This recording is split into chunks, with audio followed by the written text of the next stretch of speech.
جی السلام علیکم ویورز، آج ہم جس ٹاپک پر بات کر رہے ہیں وہ ہے بچوں کے زکام کا تیز پاداف علاج، یعنی کہ ایسے والدین جو کہ بچوں کی وجہ سے پریشان ہیں اور علاج کرا کر تھک چکے ہیں اور ان کی یہ پریشانی ختم نہیں ہو رہی کہ ان کے جو بچے ہیں ان کا زکام ختم نہیں ہوتا، ناک بہتی رہتی ہے، ریشہ نکلتا رہتا ہے لیکن ٹھیک ہونے کا نام نہیں لیتا۔ تو ایسے والدین کے لیے یا ایسے بچوں کے لیے یہ ایک ہم آسان اور بہترین اور عمدہ نسخہ جو ہے وہ بتانے جا رہے ہیں، جو کہ اپنے فوائد کے لحاظ سے تو بہت اہمیت کا حامل ہے، لیکن اس میں جو استعمال ہونے والی بوٹی ہے وہ ایک عام ملنے والی بوٹی ہے، لیکن اس کے خواص کا اگر موازنہ کیا جائے تو بہت سی مہنگی ادویات سے بھی بہت اچھا رزلٹ رکھتی ہے، اور یہ بارہا کا تجربہ شدہ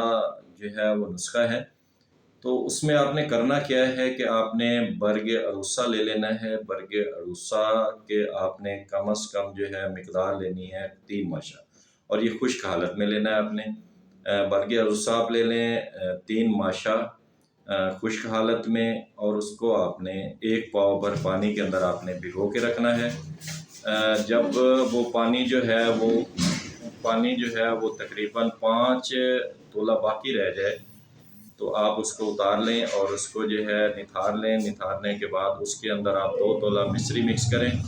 2 تولہ مصری مکس کر کے اس کو آپ ٹھنڈا ہونے دیں۔ یہ ایک خوراک ہے۔ ایک خوراک کے بعد آپ نے کیا کرنا ہے، اسی طرح آپ نے صبح شام جو ہے وہ خوراکیں 2-3 دن استعمال کریں گے، انشاءاللہ اللہ کے حکم سے اس کا جو نزلہ زکام ہے وہ ختم ہو جائے گا، اور انشاءاللہ بہت زیادہ فائدہ ہوگا۔ اسے استعمال کیجیے گا اور ہمارا چینل سبسکرائب کر لیجیے گا تاکہ ہماری نئے آنے والی ویڈیوز آپ تک پہنچتی رہے۔